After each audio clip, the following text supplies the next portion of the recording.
What the fuck are you doing? Me? Yeah. What the fuck are you doing? Obviously, I'm listening to What the Fuck Are You Doing podcast, one of the newest podcasts of You Run Podcast Network. It's a podcast featuring E-Bitty and Herm Dizzle. They come together Wednesday, Thursday, and Friday, get it, to bring you episodes about pop culture, movies, and any bullshit they can think of. Yo, this podcast got so many dick jokes, it's like a bag of dicks. Anyways, check out the WTF Are You Doing podcast, brought to you right here by the You Run Podcast Network. Scene. Shit. Scene. Shit. Scene. Shit. Scene. Shit.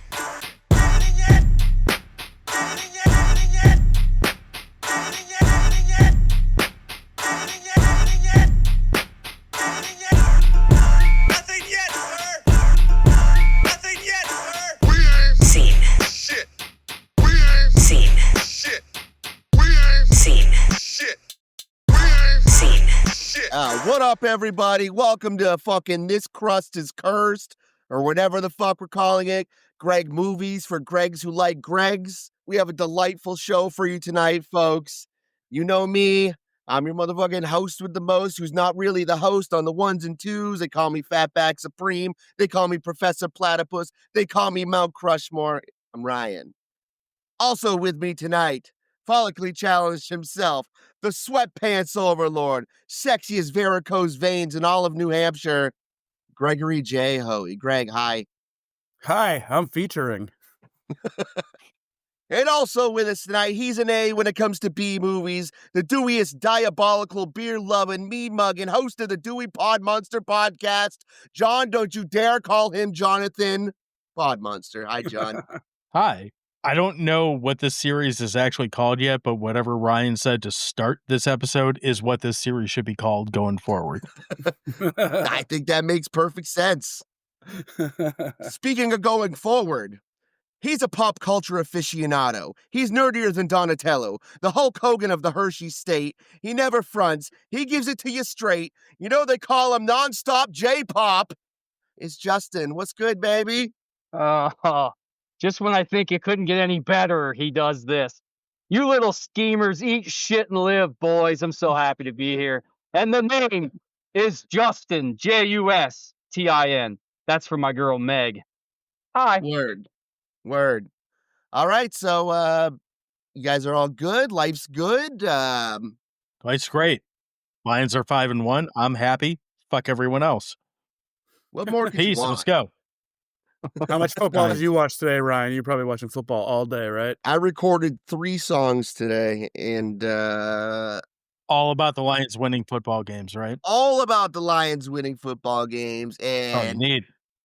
just fantastic ends to films that, I don't think it gets any better.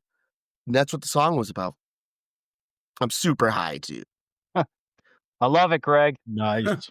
Your Angela is amazing. Thank you. Cue the music, baby.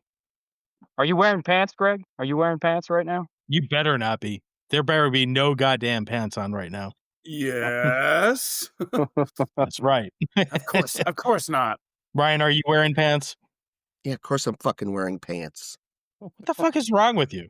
Bro, I'm in the woods, okay? I don't want So my ex- genitals exposed if a skunk comes out. You know he's just going to spray my dick piece. Yeah. You know what? I'll give that a pass because that means your dick is threatening and that the skunk doesn't want any fucking part of it. So He's the dick of the pod. He's got the best dick of the pod. Yes, he's fuck dick, apparently. So as we're bullshitting on, this means we're talking about a horror movie and that we're breaking Greg's cherry. We're going to make him the most de-virginated virgin to horror we could possibly do. And this month we're talking about a movie called, see, Greg's finger hole. This means we're talking about a movie like Sleepaway Camp. That's right. And he can finally stop lying about seeing horror films. We're working on it. I've seen The I've Exorcist. seen 2. I've Bullshit. seen Halloween and Sleepaway Camp, and now I can go on to watch some A24 bullshit. So I've seen Cabin Fever. Okay. he's seen all the A24 shit, but he hasn't seen any of this good classic stuff. So we're getting there with him. You know what? We'll probably get an A24 version of Sleepaway Camp in the next like 2 years or so. But until then, we have the better version.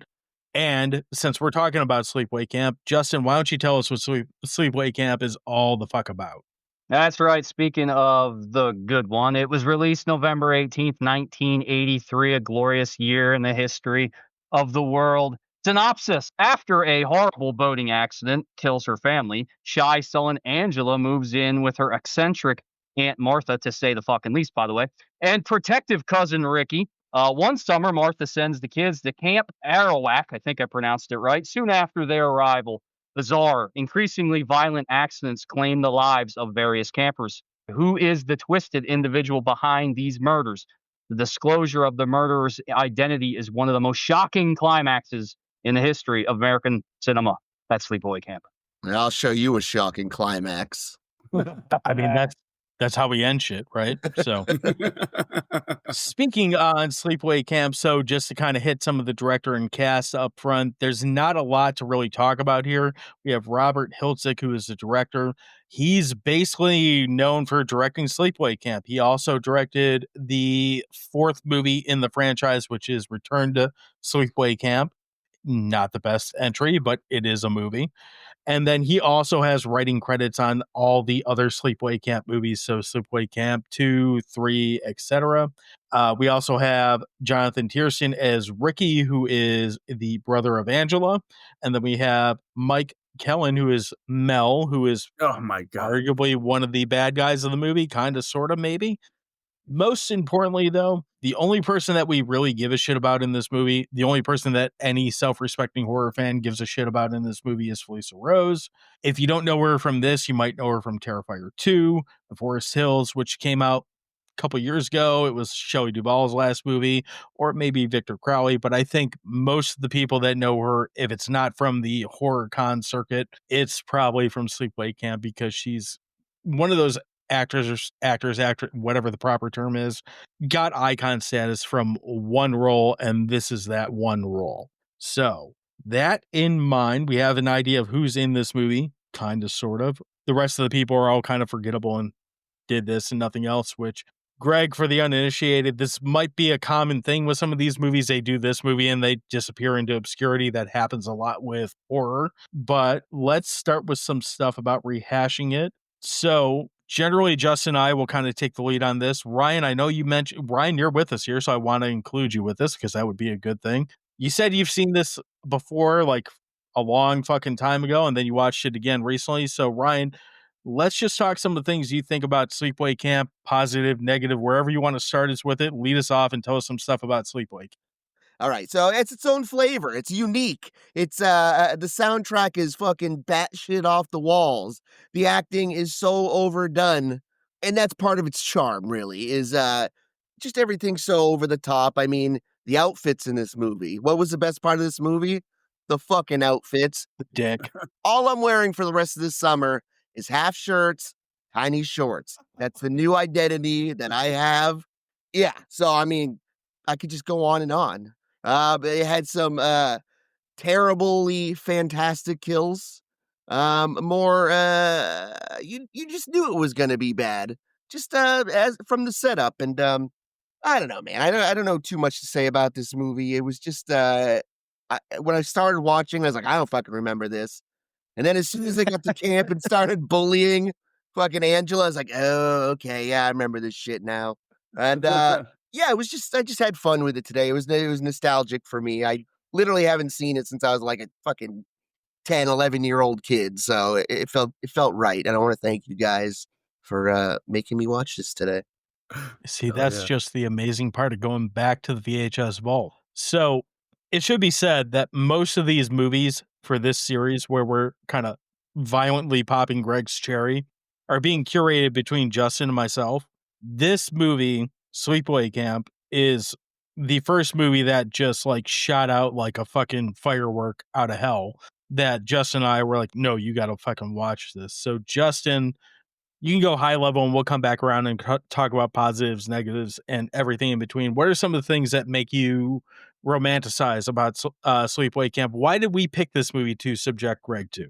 Yeah, I think it's a must watch for anybody that even has any interest in horror whatsoever. I love this fucking movie. Like, this movie captures the feeling of summer so well to me. In some weird way, it's a comforting film to watch. I can't quite explain it, but there it is. It's a blast. It's infinitely rewatchable. It's probably one of a handful of films that I could literally watch every month. I've already watched it 5 times this year alone. So I think it's both perfectly paced and perfectly in length, but yet in some way makes you wish for a little bit more, and which is weird for me to say because I don't like long movies, but the dialogue is fucking crazy. Ryan said said it best. Like, the acting is terrible, but in probably the best way possible. It's over the top. Aunt Martha is a fucking wacko, and I love her for it. Desiree Gold, like, her acting choices and her little bit of time on screen is so strange and glorious that I love her so much for it. And then, like Ryan said, these kills, man, they're creative and they're interesting and they're fucking wild. And those are at least a few of the things. There's other things I want to talk about. We'll get there, but that's some of the things that I think of when I think of this movie and why I think people need to fucking see it. And Greg, I'm going to loop back around to you because I want you to have your time to say everything that you want. For me, like, this movie is the definition of video store horror movie. And what I mean by that, so Justin will get this like instantly. Like, there's a big chunk of our demographic that found horror through the video store aisles of Blockbuster or mom and pop shops or whatever the case may be. And this movie was at the top of the list for me. It's got the poster for this, looking at it right over here, has just a bloody knife going through a sneaker, and it looks raunchy and nasty. And it looks like one of those movies that just based off the cover, it kind of gives you the like feeling like this is not something I'm supposed to watch as a well-balanced human being. So I instantly wanted to grab it and buy it. I don't say this often because I and Greg, hear me out on this because I know this is going to apply to you in some sense. I think there's a lot of movies that like people consider like, oh, you must watch this to consider yourself a horror fan. I think that's bullshit. Like, I don't think you have to watch anything or miss anything to be whatever kind of fan you want to be. But if you're asking me what is like, if you were to write a book of a textbook of horror 101, there is definitely a Sleepaway Camp chapter in this for me. And there's a lot of reasons why, which I think we're going to come back around to. But before we get into that, Greg, this is your first experience with Sleepaway Camp, so without going into too many spoilers quite yet, what are some of your initial thoughts going into this? And then maybe what are some of your thoughts as you either watch through it or maybe looking back at it just as a fresh viewer for the first time coming into this wonderful drug trip of a movie? I mean, so would we consider this a B horror movie? I would for this one, yes. It's B. I have pet peeves with the term B movie or cult classic because I think they're overused and not necessarily like correctly applied. I think this movie totally falls in both B and cult classic realm.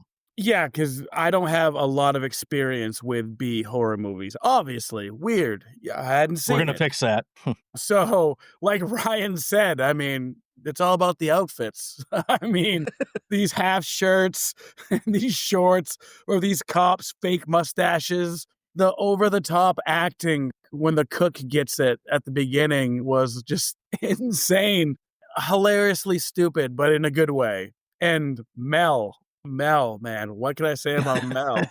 Fucking Mel's like dating like 12-year-old. Like, I was like, this guy's going on a date with this girl. But the boat accident at the beginning like reminds me of the scene of Austin Powers when the guy's about to get ran over by the thing. He's like, get out of the way. And he's just like standing there like this. That's all I could think of when I saw that boat come there. So, I mean, I can't even describe what kind of wild ride this movie was. I watched it with my girlfriend, Michelle, who's a horror movie fan, and she had seen it in the past. And then I watched it with her friend, Sandy, who is like a casual horror fan, but not really. So she was like, what the fuck are we watching? And I mean, I love it. the acting, Clap. the kills, like, of course, like, we'll get to the big reveal at the end, which I was waiting for because I was guessing the whole time, and I was kind of close. I was going back and forth of what I thought and what the big reveal was going to be, and I was close to being spot on. I mean, I missed by like a cock, but it was a fucking wild movie. And again, we'll get to some of the listeners' response, but I was kind of blown away of the nostalgia that people have for this movie and the love. And not saying that it's not warranted, because again, it was a very fun movie and it was a ridiculous ride, from the fucking cutoff shorts to the bullying to the hazing, doing sit-ups into people's ass cracks. The quotes. I mean, it was absolutely ridiculous, and yeah, I'm here for it. So let's start by ignoring the end of this movie, because I think the end of this movie is why so many people remember this movie, and arguably rightfully so. I had sent a message to Justin on Thursday or Friday, whatever day I was watching this, saying the end of this movie almost obscures how much crazy shit happens in the first hour and 20 minutes of this hour and 30-minute movie. So I'm going to open the floor to whoever wants to jump in, but like, what are some of the things that we like? And feel free to throw in stuff you don't like about it at the same time. We're going to hold off on the ending for a little bit here, but whoever wants to jump in, let's talk about some of the good, the bad, and the ugly of Sleepaway Camp and what things kind of stuck out to you in this movie. Give me the floor here. First off, I cook for a living, and just to see, the already maligned cooks getting an even worse name, of course is going to bring her into the walk-in and try to get a fucking blowjob. Of course. It's like, so, scumbag cook. Blowjob at best. Oh, yeah, dude. So, I mean, that right there is like, fuck, dude. Line cooks have such bad names.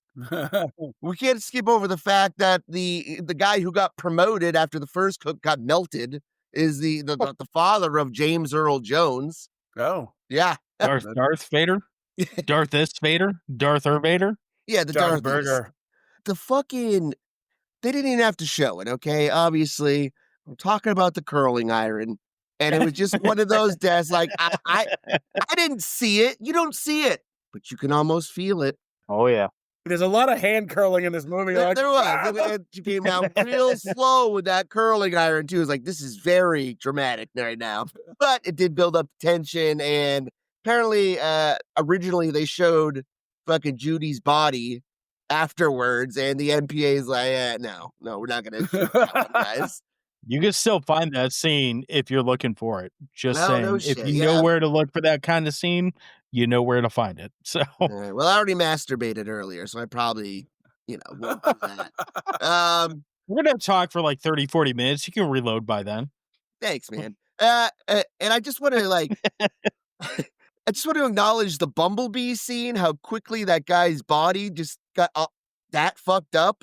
It's like, I feel like it's going to be a little less dramatic in the first, 15, 20 seconds after you get stung by multiple bees.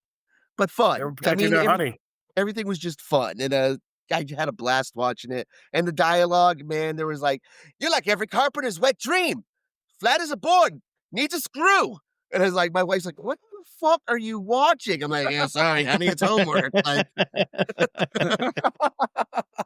I don't know. So, and then I loved how fucking Mel was smoking a cigar every scene, no matter where the fuck he was. Kitchen, smoking a cigar.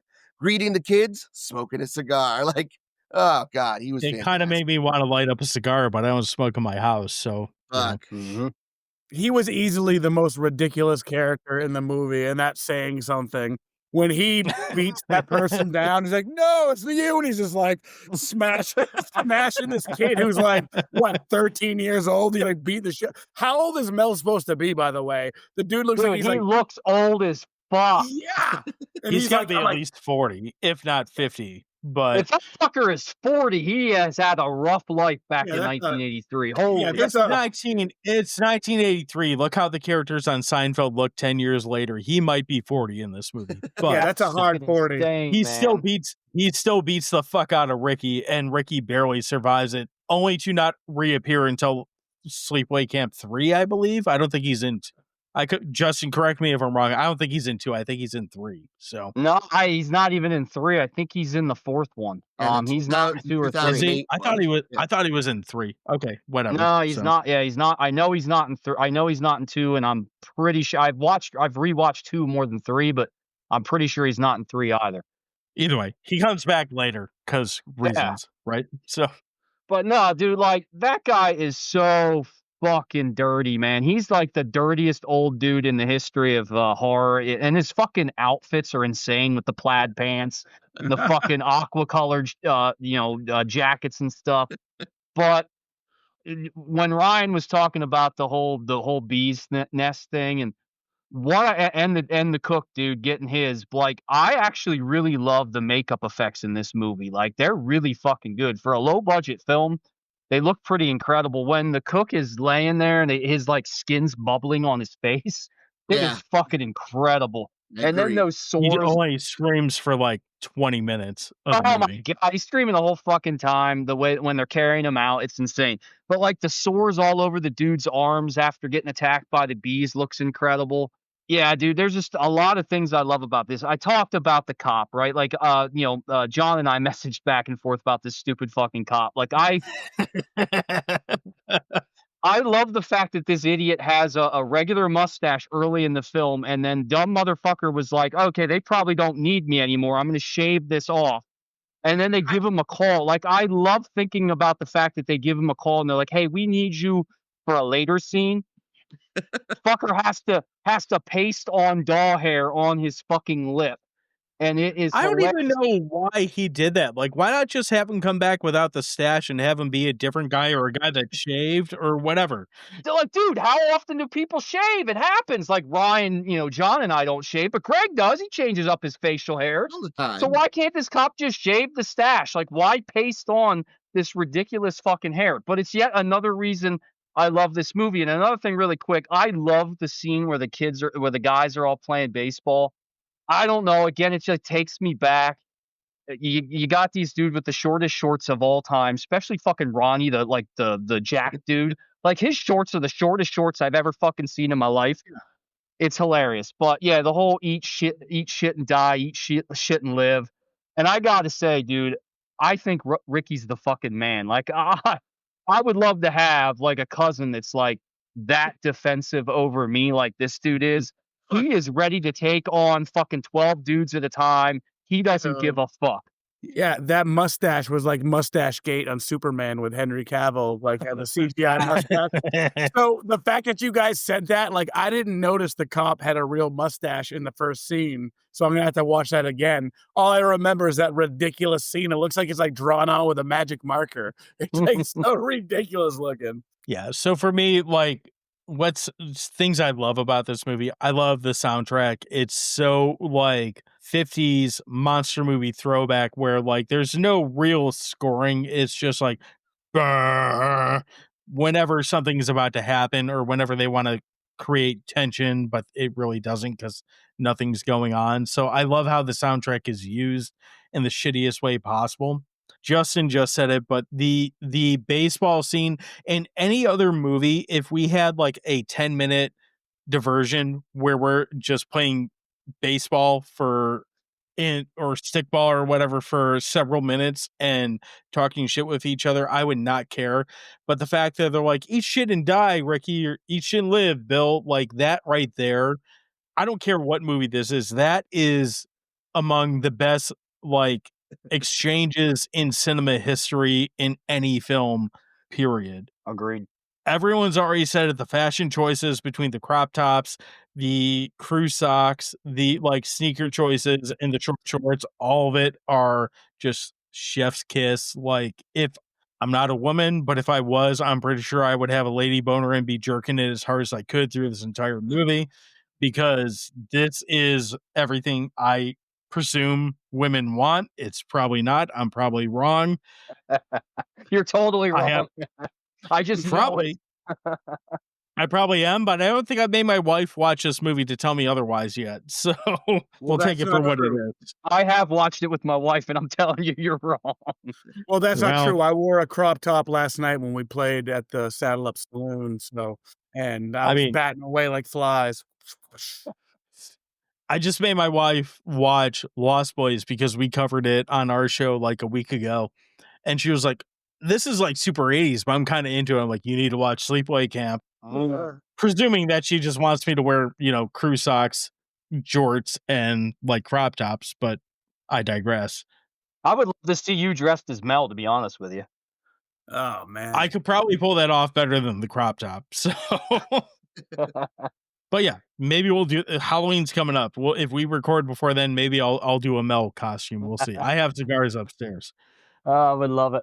you'd have to shave. I don't remember if it was who said it. I think it was Ryan, but the bee scene with the beehive and whatnot, it's so ridiculous and it's so like over the top and so easily debunked because I don't think even if you have like a severe bee allergy that you're going to quite turn that zombified in the time that this scene takes place. But I love it. It's so ridiculous. And the fact that they have whatever jock dude's name is like basically penned into like a porta potty with a pencil and he can't bust that shit out is laughable to me. Like, I'm not as buff as the dude taking a deuce on the toilet when he's going to like in this scene when the bees come in.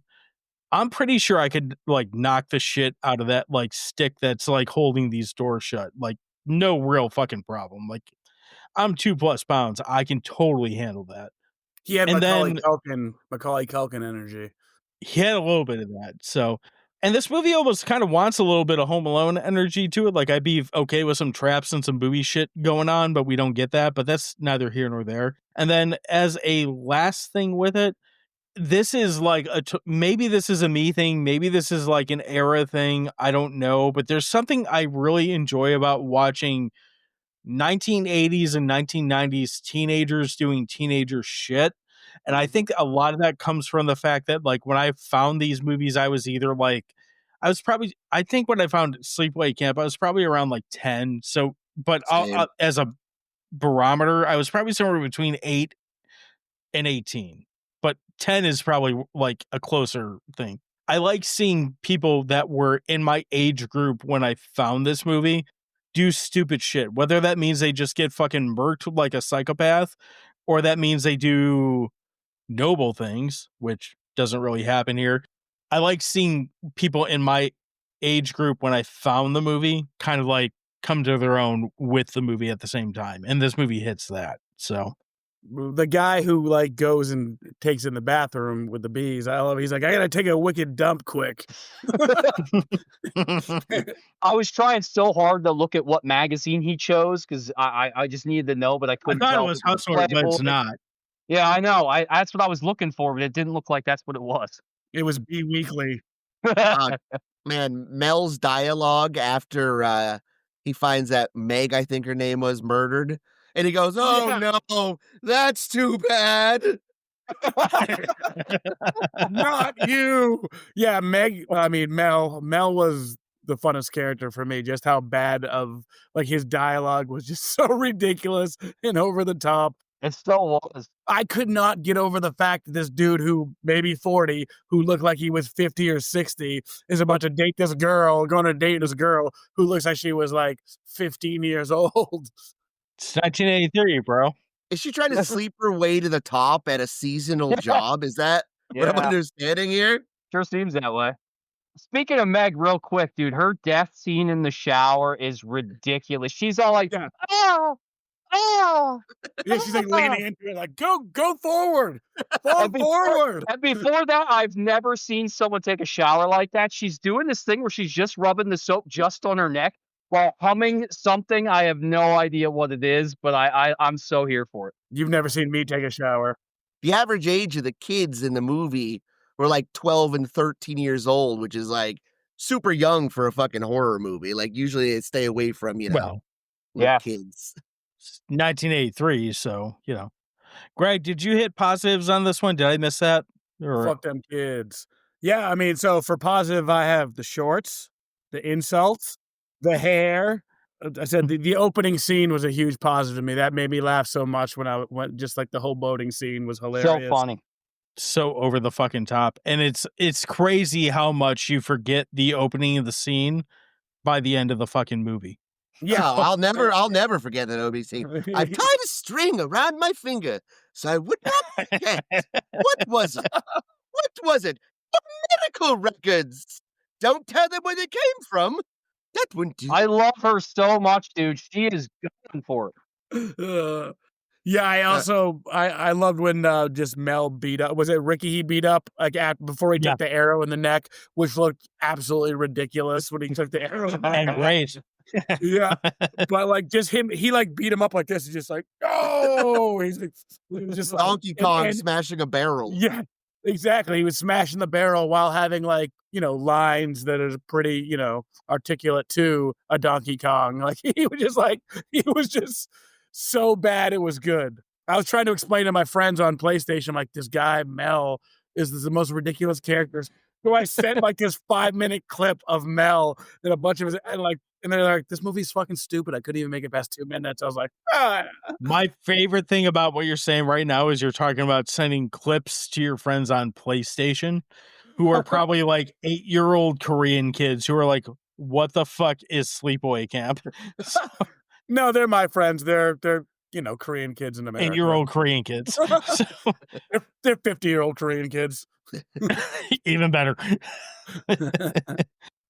But yeah, there was a lot of positives. Again, like I was pretty entertained the whole time with this movie. It was just so ridiculous, and I was trying to explain to my 50-year-old Korean friends that that's why like it's so good is just the ridiculousness of it and the funness of it and like the fact that obviously, I mean, did they do this on purpose? They had to have done this on purpose. Oh right? yeah, of course. It's like on the level of The Room in a way.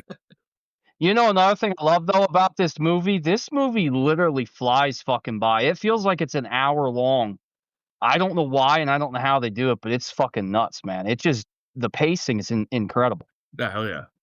So how about negatives? Because as much as we seem to love this movie, I would be a liar if I claimed it's a perfect fucking film. So going to go around the room, and this time I'm going to start with Justin. Justin, is there anything negative you want to say about Sleepaway Camp?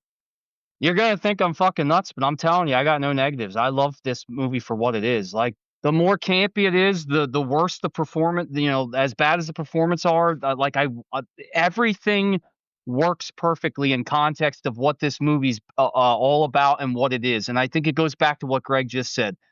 Was this intentional? Was this the plan? Were they making something that was so ridiculous and campy that it wasn't supposed to be taken serious? I have no idea. I hope so, because if they did, they made a great fucking film and executed their vision to perfection. So honestly, I thought about this all day. I rewatched the movie again today, even though I didn't have to because I just watched it last month.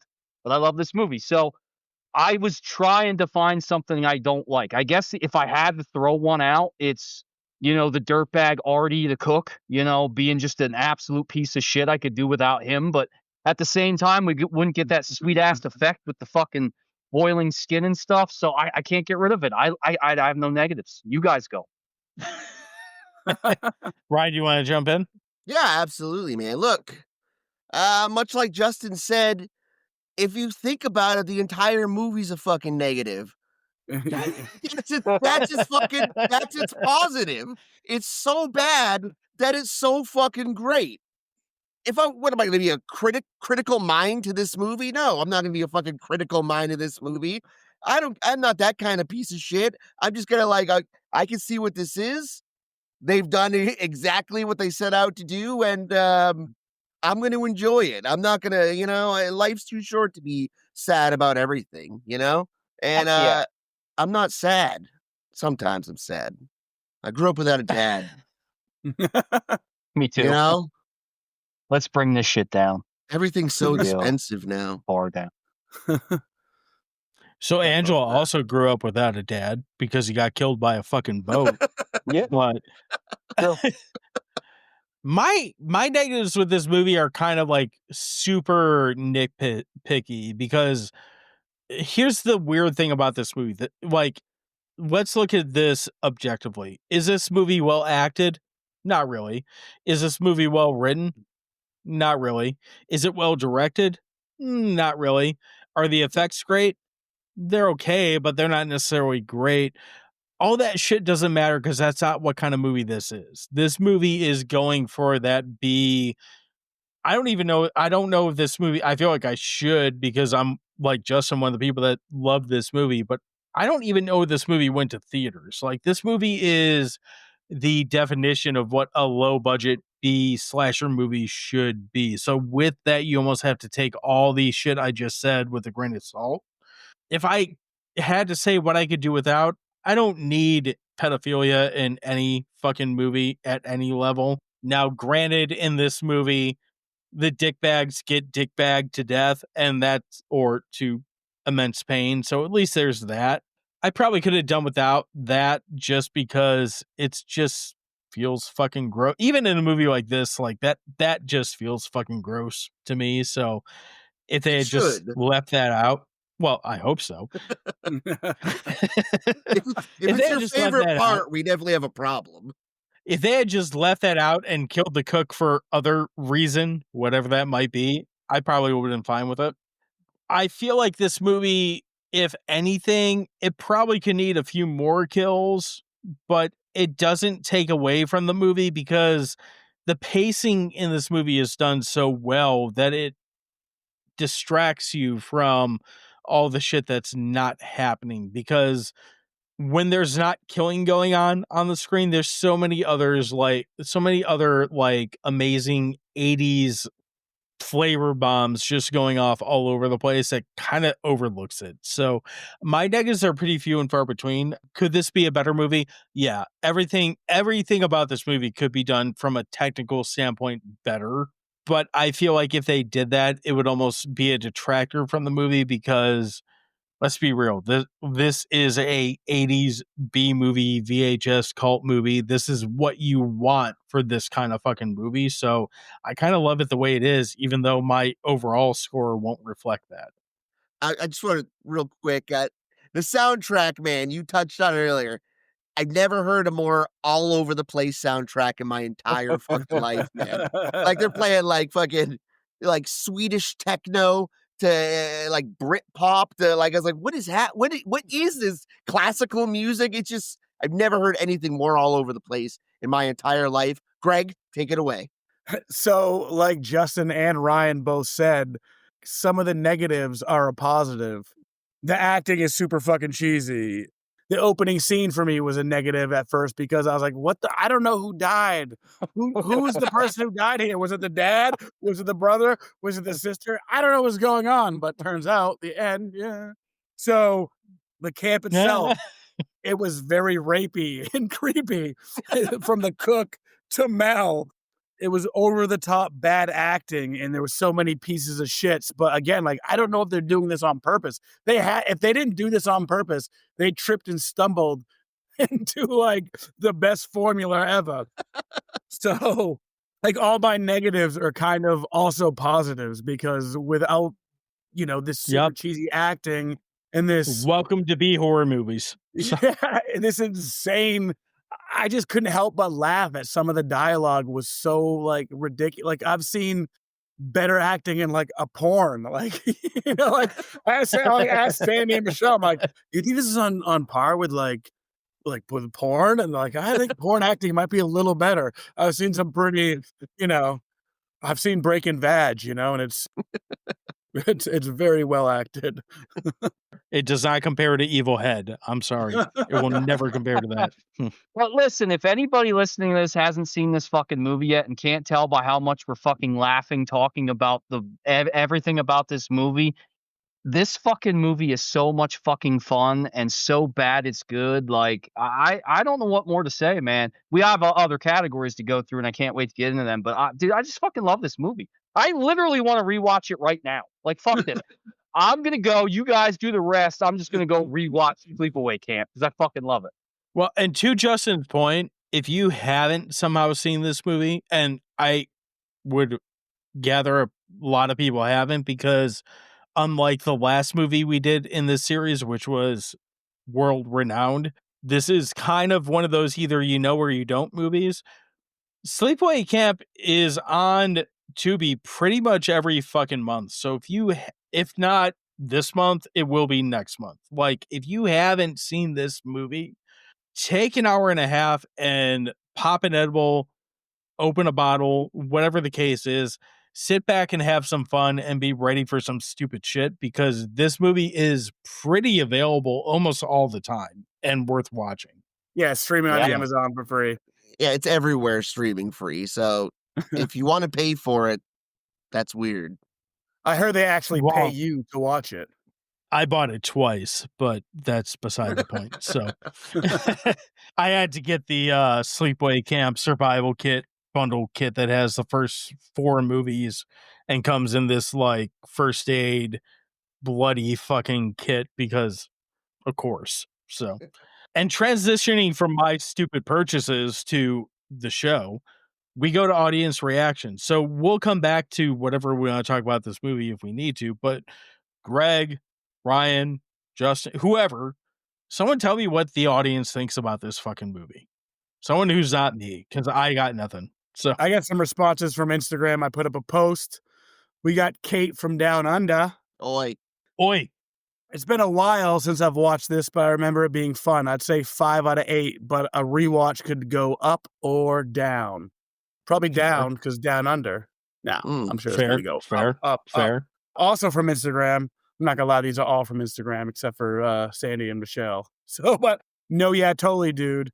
It might be the skeeviest slasher I've ever seen. The acting's bad, the kills are good, and the ending is unforgettable. It gets a 6 out of 8 from me. So Ranchland Horror said 7.5 out of 8 from me. One of the best and most underrated slashers in history. The ending is surreal. Scott from You Run Podcast, horror review and true crime, Cheerio. Oi, says it's an 8. It's a perfect slasher. And then Spoons from Instagram says, without the ending, solid 7 out of 8. With the ending, 7.5 out of 8. Damn. just like any other dick, it moves the ending by half an inch. Sandy, who I watched it with, says it gets a 3 for effort. And that was Also, just like any other dick. So and Michelle, she said it gets a 5.5. It's a fun movie. It's over the top ridiculous. And that's all I got for listener response. Hey, can I give you boys 3 reviews, if you will, from Letterboxd from some random people? Absolutely. Do it. Before you do, I want to say, Scott, if you listen to this, and I assume you will, put fucking Sleepaway Camp in your polls. Why have you not covered this fucking movie? If you have, and I don't know it, feel free to chastise me. I'm But- pretty sure they haven't. Put this, I Really? don't think they have either. But if you haven't, fucking poll this movie. Get rid of the fucking fart tornado or fart shark or whatever the other bullshit you're doing, and I put love Fart Sleepaway Shark. Camp in a fucking poll. I love fart shark too, but let's go on to anyway. Justin, continue. Have you seen Fart Shark 3? All right. Adam Bolt gives it a 2.5 out of 5, and he says, I cannot fathom how shorts can be that short. All right, so fuck you. You clearly didn't grow up in the 80s. Let's move to the next one. Noen gives it a 1.5 out of 5 and says, feels like the entire budget went into the SFX and nothing else. All right, so fuck you. This movie is more fun than any of your favorite horror films.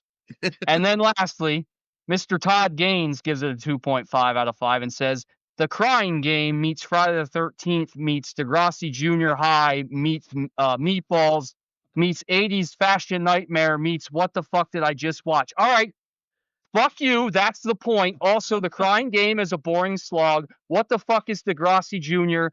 And give it a better rating or get lost. There you go. That's a Canadian show with Drake. I'm going to petition right now that we add a reoccurring segment to this series. Justin gets mad and bitches at people on the internet I because love that. that was fucking amazing. That's something I used to do way back in the podcast, and I want to bring that shit back. So, yes, I will continue to do this because it's a lot of fun for me. Great for love your it. blood pressure. I tell you what, these fucking people at Letterboxd, And one of these times I'm going to go off about Color Me Bad, but that's a different story for a different day. Let's continue. Whoa, Justin, that girl is poison, baby. Stop. So we moved on to switching shit up. So I don't know if this movie needs recasting or putting extra characters in, but we're going to do it anyway. Ryan, lead us off. Switch it up. Add someone in who hasn't been here. Add a character, whatever you want to fucking do. Make Sleepaway Camp more good, bad, or interesting by adding something. Sure. As Angela, I want James Gandolfini. Like, ooh, For Mel, I want the cab driver from Scrooged. Yes. They look like the So- same exact fucking person. All right, and for all the camp counselors, I just want John C. Riley just cloned over and over in those half shirts and tiny shorts. And I think then that would be a pretty stellar movie. I think I kind of want it. Kind of want it too. Greg, how about you? Switch it up. So I basically feel like if you cast any actor, it's just going to take away from the cheesiness. Obviously, it would make it a completely different movie. But since we're having fun, I know you're not a super fan of this. I'm saying put the Broken Lizard people in there from Club Yeah. Dread. We get the Club Dread action going on. They're slasher. You're still going to watch Club Dread. It's a great movie. But I'm gonna like it. the one you will like is I want Mel. Frank Costanza as Okay. Mel. Yes. I got your Yes. back, and I got him back. That's perfect. I mean, Frank Costanza has the energy for Mel. I guess you could put the whole Seinfeld class in there. You could put or cast in there. George could be fucking the cook, and Angela could be Frank. You know, Okay, I like that you're throwing that like extra Seinfeld cast members in last minute, but since we're talking about Seinfeld cast, I'm going to jump in and sorry, Justin, but I did a Seinfeld cast member for the last episode of this. I'm doing a Seinfeld reference for this too. This might be my thing going on for this series recurring. We'll see how it goes. If I had to recast someone, I'm recasting Angela with the Bubble Boy from Seinfeld. I want her to be just like, I want her to be a super asshole in a bubble being like, Mords! All that for the entire fucking movie, except for when she's murdering people. So that's my recast is I want Angela to be the Bubble Boy from Seinfeld. Justin, take us away. All right, I'm not changing a fucking thing because this movie's perfect. But I am gonna drop somebody in. Let's drop in Mr. Steve Guttenberg as another cop playing his role from the police The Goot. academy. Yes, so let's bring him in for some fun. And one of the things in this category was double feature. Hello, Sleepaway Camp 2, Unhappy Campers, because it's just as good as this one, if not better. Pamela Springsteen is fucking awesome in part 2. Hey, stop it, John. I fucking love her. That's the double I love her feature. too, but I don't know that it's better than one, but whatever. No, listen, they're two different movies, but This is I really argument love for part 2. another podcast. Argument for another podcast. So, It is, absolutely. So that's it. That's it for me. all right. Did I miss anyone? Are we good? you're good. So good. All right. So All good. right. So this brings us to the end, unfortunately. So what Sleepaway Camp does end. I'm kind of pissed about it too. But how does this fucking movie hold up? It's been 42. I'm 42. So it's been 42 years since this movie's been out. Ryan, lead us off. Did Justin and I pick a stupid fucking movie to make you guys watch or make Greg watch or whatever, however you want to phrase it? Is this good? Is this bad? Crustometer and all that good shit. How do you feel about this movie? All right, look, imagine to my chagrin finding out my best friend is a liar. He's been lying to me about all those fucking horror movies I've been watching.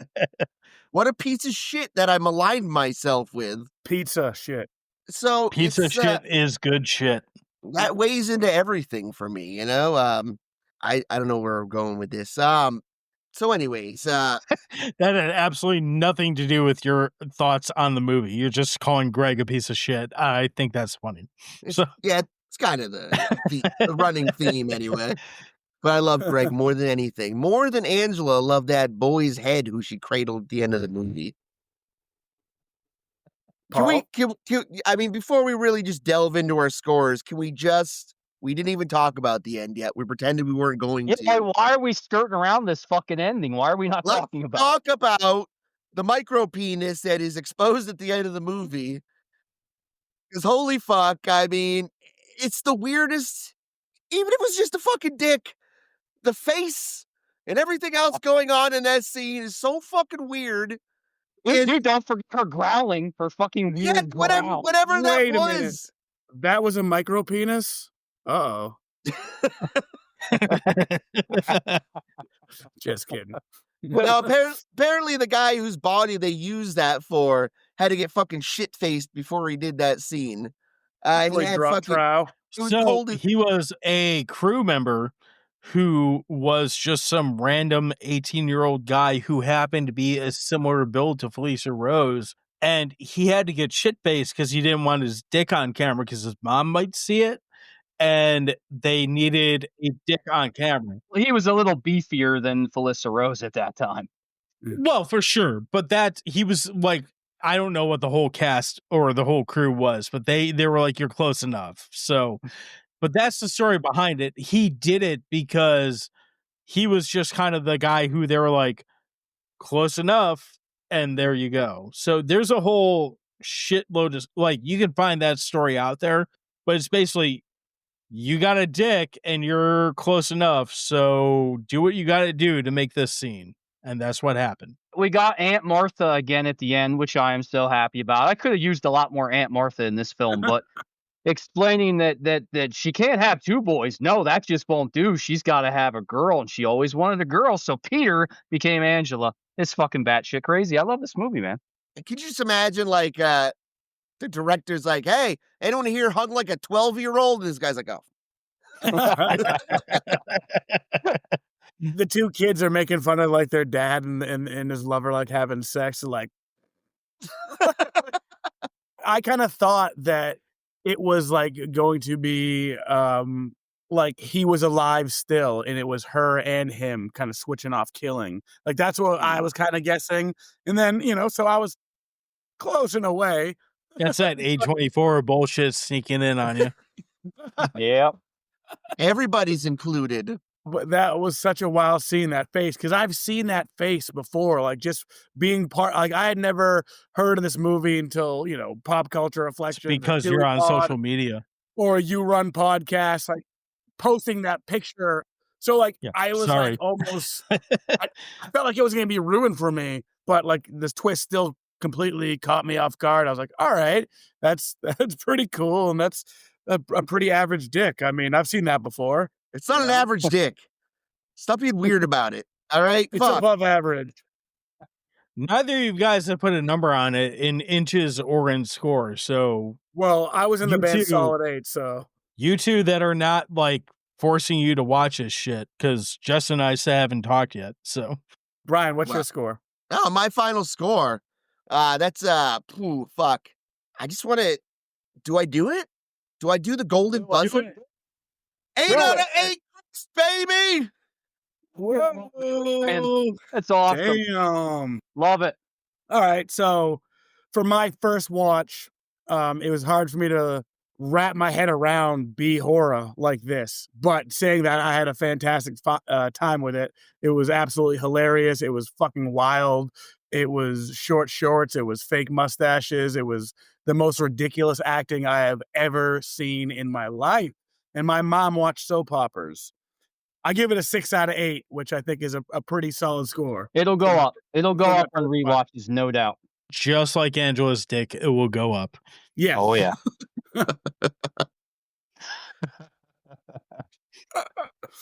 You gotta isolate Ryan's laugh right there.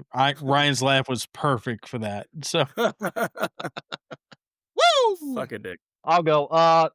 We all said it. It's a cult classic in the purest sense. Like John said earlier, truly is a B movie, truly is a cult classic. Technically speaking, like we talked about all night, not a great film in the technical sense, but a fucking awesome experience. One that you will never forget. It's one of the most fun summer films I have ever seen. The twist ending that kind of transcends the film itself, but that's not why it's so great. The ending is not why this movie's so great. And I think we did that justice tonight. This is the template for a low budget horror that really works. And just like Ryan, I'm all about my enjoyment of this film. This motherfucker's an 8 out of 8 all day long. Yeah, baby. Woo! So I'm pretty solid 7 out of 8 on this. This movie's far from perfect, but its warts are what make it fun and enjoyable and laughable. I love Felicia Rose. She's a goddamn American treasure. If you disagree with me, come at me. I'll fight you. I don't care. She's amazing. She's amazing in this and everything, and a perfect human. So suck it. Mel sucks. Everyone else sucks. But it doesn't matter because this movie has a body count, a summer camp, and everything I want in a shitty 80s horror hour and a half movie. There's absolutely nothing perfect about this, but I will admit that my 7 out of 8 is probably like 50% nostalgia fueled and 50% objective. And I don't care. I'm sticking with it. 7 out of 8. Wow. How many sleepaway camps are there? 4. There's 1, 2, at least 3, 4. and Return. So Didn't they make a 5th one? I don't remember though. they're threatening to make a remake every however many social media cycles there are, but Oh, yeah. as far as I know, there's 4. Yeah, I'm pretty sure I think A24 is going to do it. Of course, that makes sense. You got Paul Rudd. You got Daniel Day-Lewis. Yeah, you got Daniel be Day-Lewis great. as Angela. I want Daniel Day-Lewis to play Angela just so I can see his cock. Now, why so much A24 hate? Can I ask that? So, my opinion, you want my honest opinion? Yeah, of course. I don't go into a horror movie wanting to overthink it. When I Wait, go actually, into wait. a horror movie, Lie to me like I'm Greg to Ryan. I don't know what that means. When I go into a horror movie, I want to just sit back and have fun and watch something relatively stupid and maybe scary. With A24, they have a very real tendency to be like, we're going to inject this social like issue, but beat you over the head with it, which I don't hate. In fairness, my favorite horror movie of all time is Dawn of the Dead from 78, which has a ton of social like commentary on it. But it's so beaten over your head and it takes away from the fun of being a horror movie that it kind of pisses me off. And it's not like social commentary that like, okay, so hear me out. I'm 100% like pro-trans, pro-gay, pro-LGBTQ plus, pro whatever the shit is that our current regime doesn't like. I'm probably pro that. But if you're going to make a horror movie about it, I'd rather you make those things be undertone if you're going to make that your message, as opposed to beating me over the head with it and taking away all the substance that makes your horror movie a horror movie. If that makes sense. Justin might get that statement. I don't know. That, and if we're not talking about that, like on the other side of it, there are horror movies that like really piss me off are the ones that it's like, we're just like dark atmosphere and jump scares and bullshit and not anything else. Like you can do jump scares and bullshit and make them fun and shitty slasher movies without making them dumb and shitty movies. If that makes sense. Yeah. Justin, feel free to piggyback on. Well, the one A24 film that I do really love is Pearl. I think Pearl has a lot of fun aspect to it. I know John's not as high on it. I really like it. I'm not all that high on Maxine and X, but in fairness, I haven't watched it because I didn't like X, so I didn't watch Pearl. Well, Pearl's completely different. I will tell you that. So and again, you may not like it. It is a bit long in the tooth, and I'm much like you. Like I think today's horror really suffers from the fact that it's too fucking long. It's in its own head. It's trying to make statements a lot like John said, and it's not fucking fun. I just want something fun. And that's when movies like Deadstream come along and Tucker and Dale versus Evil come along. I'm like, yes, please. This is the shit I want. Right. Stuff like that. So you guys are But probably having gonna hate said Bring that, Her I Back. think a movie like Pearl is awesome. I thought Sinners was incredible, and it's a little bit long as well. So I think there's good modern horror. I think it's just a little harder to find. So I'm like kind of in the middle there with on that whole thing, John. Okay. Yeah, because Bring Her Back is, in my opinion, is a great movie, but I would not say it's a fun movie at all. I haven't watched it yet. It's in my whatever, so I can watch it. I haven't got around to it. So It's good. It's heavy. But saying that, what's next on the list? Any suggestions for next on the list? I don't know yet. We haven't talked about the next movie yet, but listeners, when you're hearing this, please send us recommendations. So we're kind of curating this for Greg based off what Justin and I think. But if there's a movie that you really want us to talk about that Greg probably hasn't heard, and keep in mind, if you think Greg hasn't heard about it, or hasn't watched it, he probably hasn't. Send it to us. Let us know. We plan on doing these once a month, so we're about a month ahead right now. So you have time to give us recommendations, and we can circle back around to that. But I don't know what's next. Tell us what you would like to hear. I'm with all due respect, Greg, because I know you fuck a horror movie virgin. What do you want him to watch? What is the fucked up horror movie that Greg probably hasn't watched that he should watch? And Justin and I will curate that and subject him to that. Right, Justin? Well, yeah, and if nobody votes, then I vote for Chopping Mall. Let's fucking do this. This guy fucks. I've done Chopping Mall recently, but I'll do it again. Yeah, sure. Of course. It's got Jake Miller. What else do you need? I have never seen Shopping Mall. What the Surprise. fuck is wrong with you? Ryan, what do you want Greg to watch? What does Greg not watch? What should we force him to watch? I mean, he's never seen Pumpkinhead, which is I loved Pumpkinhead when I was a kid. Although I haven't seen Pumpkinhead in fucking 20 years, so I don't know. I think the Could sequel inspire was the called rewatch. Red Wings or some shit like that, and That's like you the don't know what fourth. Red Wings but- really are. It's like fourth, but okay. Wow. Well, I'm sorry, John. It's okay. I still love you. I want to cuddle with Hey. you in your shed.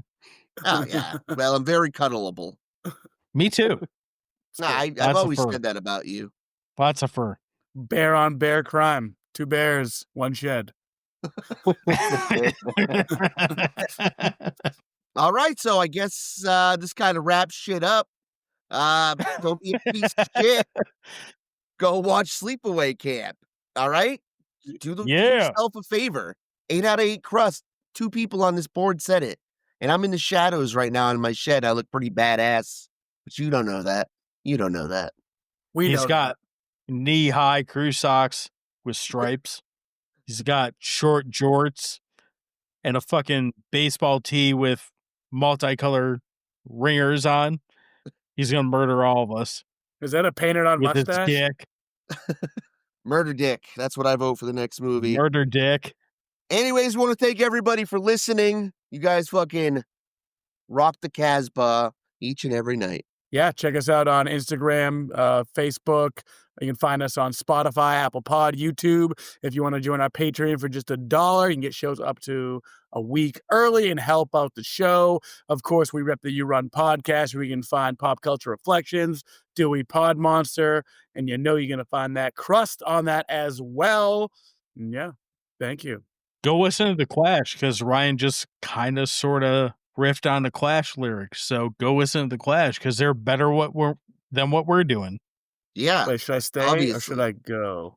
Oh, shit. Who gives a fuck? But just keep in mind, kids, in Crust, And Crust. we I knew there was going to Sleepaway be some Camp. pus in there. Hey, Puss. everyone loves pus. Dicks.